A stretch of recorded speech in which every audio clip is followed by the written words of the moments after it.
Hello, everyone, and welcome back to the Ideal Life and Money YouTube channel. Today, I wanted to talk to you about how to rent a car using a debit card. Now, we have a video on that, see above, but today I wanted to go into the next steps exactly on what I do when I travel.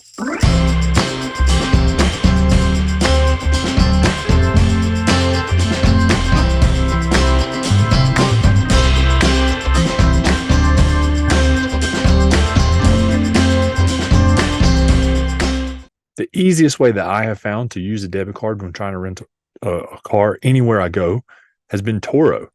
So it's an app on your phone, right? You just download the app and you go through the process of being approved, make sure you have a license and that you're a human being, and you can rent a car anywhere you want to go. And they don't care if you have a debit card or not. Now, that's the easiest way that I have found. And when I arrive in a place like to an airport, there are some people that will deliver that car for a fee and sometimes for no fee to the airport. Very simple. Now, if you choose or you have to go to the route of you want to use a big car company, um, I don't know, for any reasons that you feel comfortable with, you can call and ask. You can try to look it up online. I mean, that's what you're doing here. You're looking it up on YouTube, trying to figure out how you can get by with just using a debit card. Now, I have had luck using a debit card going around the world and renting cars from big name car companies. Is it a hassle? Sometimes. And sometimes they'll put a dollar amount hold on your card, which I didn't mind.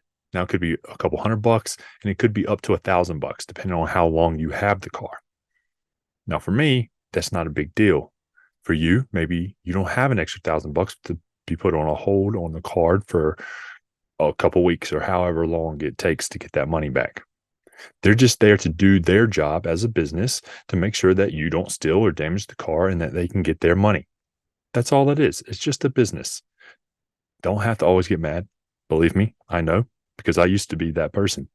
It's not worth it. That's why I say Turo or any of the number of apps that you can rent someone else's car, right? Think about Turo as the Airbnb of car rentals. Very easy. Again, that's my go-to. I've done that in multiple countries now, and had nothing but great things to say. Right? You're helping someone else. You get a car, right, or to utilize their car that's just sitting there. That's what I really like, because if we keep renting from these big name companies, they're going to keep buying new cars, newer and newer cars every year. So I'm thinking about it from a waste perspective. I'm using cars that are already there. They may be older, they may already have scratches, and that's okay. It doesn't bother me. I'm I don't really want to participate into the newer manufacturings of cars, especially here in the US. We have so many cars sitting in people's driveways that just don't get used. So choose the route that's best for you. But again, with a debit card, this has been the easiest thing for me to do and accomplish is with the Toro app.